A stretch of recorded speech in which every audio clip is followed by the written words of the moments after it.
Jobs est un film réalisé par Joshua Michael Stearns, qui n'a réalisé que des films de peu de succès, voire même directement en DVD pour certains. Avec Ashton Kutcher dans le rôle principal, le film étant un biopic, en tout cas se vendant comme un biopic de Steve Jobs, fondateur d'Apple, et tête pensante de cette boîte depuis sa création jusqu'à sa mort il y a un an ou deux. Je suis très énervé contre ce film. Mais ce qui m'ennuie, c'est que je suis pas énervé contre lui pour quelque chose de cinématographique. C'est ça qui est emmerdant. Alors, comment en parler?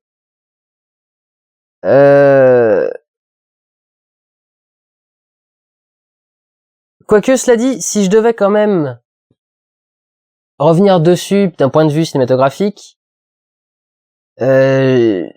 je dirais que tout ce qu'il fait mal, je prends pas ça dans le bon sens. C'est le pire torchon que j'ai jamais vu sur la vie de Steve Jobs. Il n'y a pas un truc de vrai dans ce film. C'est même pas une ode à la gloire de Steve Jobs, c'est une ode à la gloire de Apple, l'entité en tant que telle.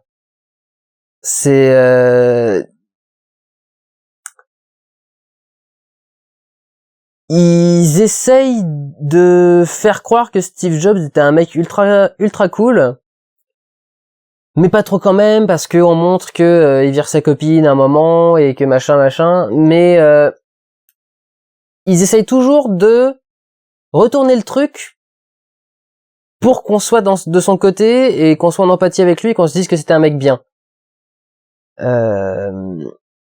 Par exemple, quand sa femme lui annonce qu'elle est enceinte, enfin quand sa copine lui annonce qu'elle est enceinte, alors qu'ils ont la petite vingtaine, le film s'est fait une joie de nous rappeler avant que Jobs n'avait jamais connu son père, enfin sa famille.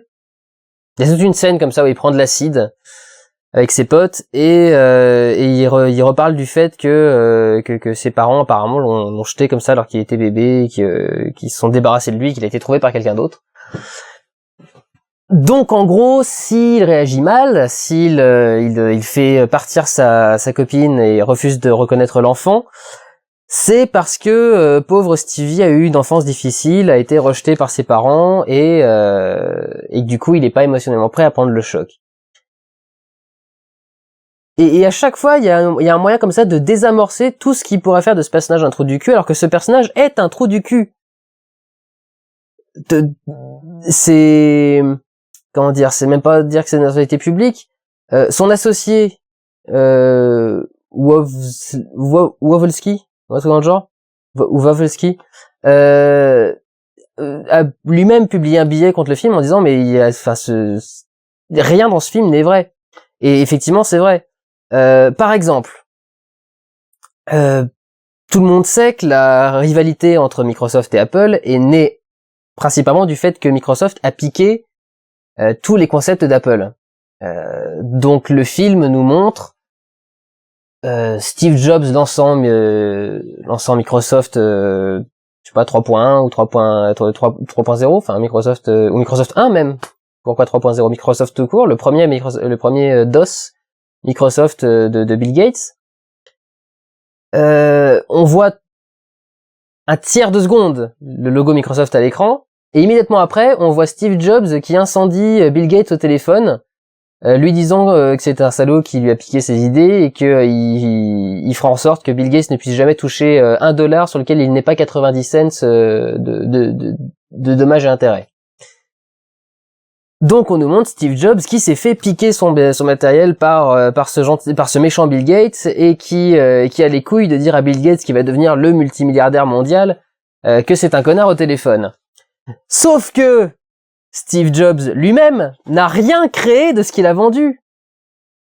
Le talent de Steve Jobs, c'est de réussir à mettre les inventions des autres sur des jolis designs et de regrouper comme ça les idées des autres et de les mettre sous le même petite boîte et d'en faire ce truc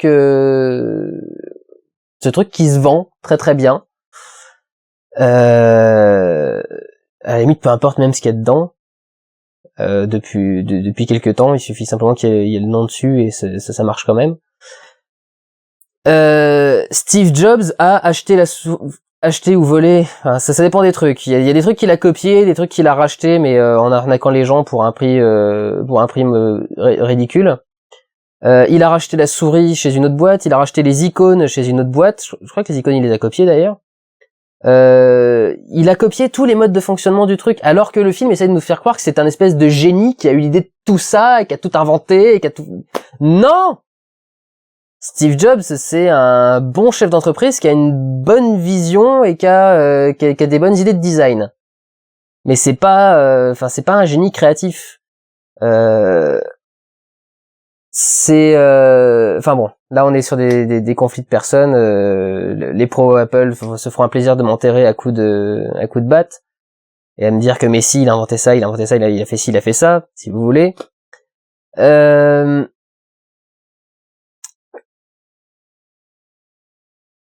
J'étais en train de penser à un truc qui prouvait encore que c'était qu'on prenait toujours parti pour lui.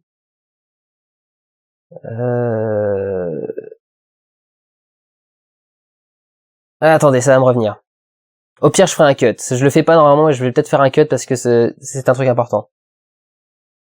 On essaye quand même de nous faire comprendre que c'est pas un personnage tout blanc, parce qu'il s'énerve contre certaines personnes, parce qu'il renvoie des gens comme ça sans aucune mesure, et devient tout calme ensuite avec ceux qui sont derrière.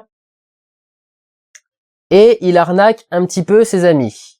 C'est-à-dire que quand on lui promet 5 000 € pour un projet, il dit qu'on lui promet 5 000 $, pardon, pour un projet. Il dit qu'on lui a promis 700 $, et du coup, il en donne que 350 au mec qui a fait tout le boulot pour lui quasiment. Ce qui est la méthode de Steve Jobs au passage, hein. C'est vraiment de faire bosser les autres pour lui et ensuite de récupérer un petit peu les biens du truc.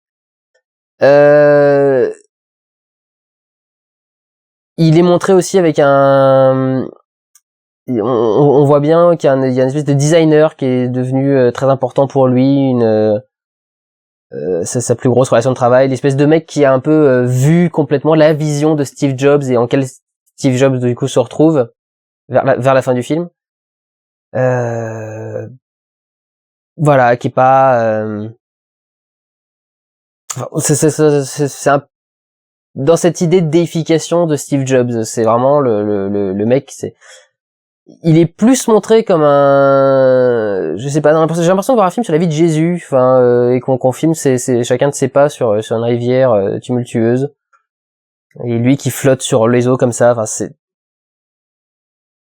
C'est affligeant de mauvaise foi, d'artificialité, d'un déni des réalités.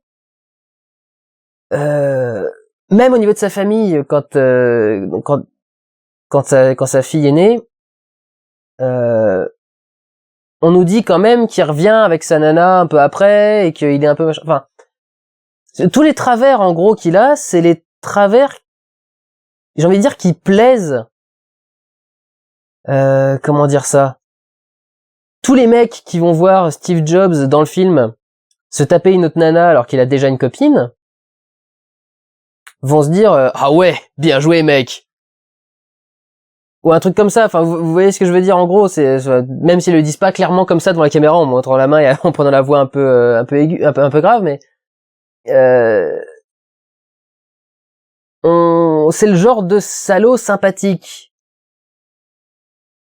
Ce qui est assez particulier, c'est un mec qui a développé un culte de la personnalité assez énorme, qui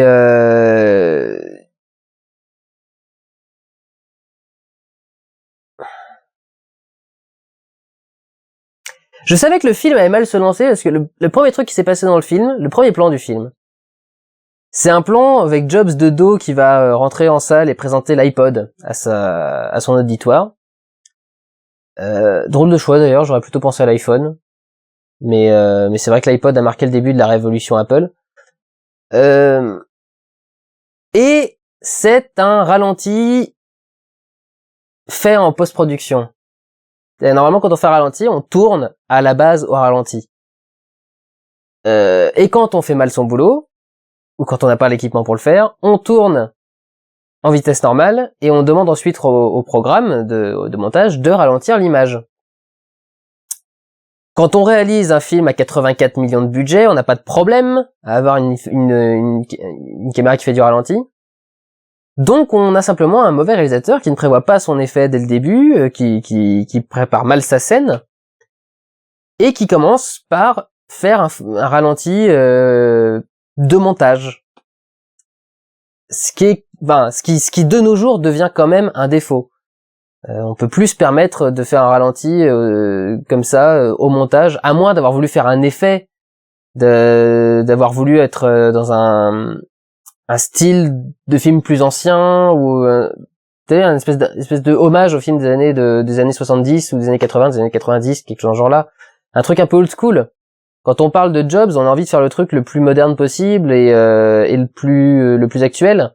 Et commencer le film par un ralenti qui était pas prévu, qui du coup est fait au montage et qui est dégueulasse, je trouvais que ça annonçait bien la couleur finalement. Ce qui est marrant, c'est que je l'avais noté au début du film en disant bon, le reste sera mieux, et puis je m'en servirai comme petite anecdote. Et plus je voyais le film, plus je me disais putain, en fait non, c'était vraiment un avertissement en fait. Il y a un gros problème en plus de foncièrement dans la façon dont le film est fait. Au niveau du casting, il y a des acteurs qui font beaucoup trop vieux pour leur rôle, ou beaucoup trop jeunes. Exemple, le mec qui fait confiance à Jobs au début, qui s'appelle Mike quelque chose, dit quand Jobs finit par le virer, je spoile pas, c'est une histoire vraie, donc vous pouvez être au courant de ce qui se passe. Quand il finit par se faire virer, il dit « Je pensais sortir de Apple en ayant 30 ans ». Sauf que le problème, c'est qu'à la seconde même où il apparaît à l'écran, on se dit qu'il doit avoir 40 ou 50, déjà. Ce qui veut dire que normalement, si je comprends bien, il a dû faire la proposition quand il avait une vingtaine d'années, 25, 26, un truc dans le genre. Et il pensait rester 4-5 ans chez Apple et partir ensuite, donc à la trentaine. Il y a un gros problème, soit de casting, soit de maquillage. Soit on prend un autre acteur pour le faire, soit on le maquille pour le rajeunir. Ou alors on prend un acteur jeune et on le fait devenir plus vieux après. Là où c'est plus surprenant, c'est au niveau de Jobs lui-même, qui, au tout début de la première scène, est maquillé et grimé dans le style du Jobs qu'on connaissait avant qu'il meure. Et par la suite du film, soit il sera rasé, soit il sera pas rasé, mais dans ça, il ne change pas d'un poil. Donc à un moment, on a 10 ans qui passent comme ça, et lui, il a exactement la même gueule, alors que les autres ont vieilli normalement, le Mike en particulier, qui lui dit qu'il est presque un vieil homme au moment où il va le virer, donc il doit approcher de la 60-70aine, la retraite. Il y a un problème, ça ne va pas. Il y a un truc qui va pas. J'ai découvert en plus en regardant vite fait les anecdotes de tournage, que c'est une première production pour le producteur, et donc que ce réalisateur avait fait des trucs vraiment pas intéressants jusque-là, un film qui s'appelait Swing Vote, en particulier avec Kevin Costner, il me semble, sur un scénario déjà fait maintes et maintes fois d'ailleurs. Il y a plusieurs films qui l'ont fait, le dernier mec qui n'a pas voté aux États-Unis et qui va faire choisir l'élection parce que jusque-là c'est un ex-aequo parfait. Et franchement ça se sent, on sent que ce film il a pas été pensé comme il fallait, et surtout qu'il a été pensé, mais vraiment c'est une pub Apple, c'est catastrophique. Ils font la pub pour les locaux d'Apple, pour l'idéologie d'Apple, pour les produits d'Apple, pour le machin. Ah je déteste Apple. C'est sorti. Bon voilà, c'est pas des produits que j'aime particulièrement, j'ai rien contre, mais ce genre de lubie comme ça pour des produits qui me sort par les trous de nez.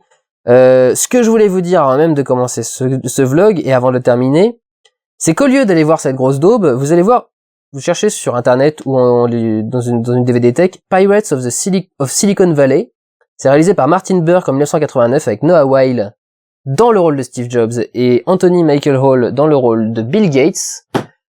C'est la vraie histoire du développement des frères ennemis Microsoft et Apple. C'est authentique, c'est bien mieux renseigné, et c'est de bien meilleure qualité que cette grosse merde qui m'a fait enrager vraiment jusqu'à la fin du film. Et cette grosse merde très bien foutue, mais cette grosse merde quand même. Et au cas où, il y a un autre film qui est prévu a priori d'ici quelques mois, donc on verra bien si c'est mieux, mais en tout cas Jobs, vraiment c'est un torchon, c'est dégueulasse.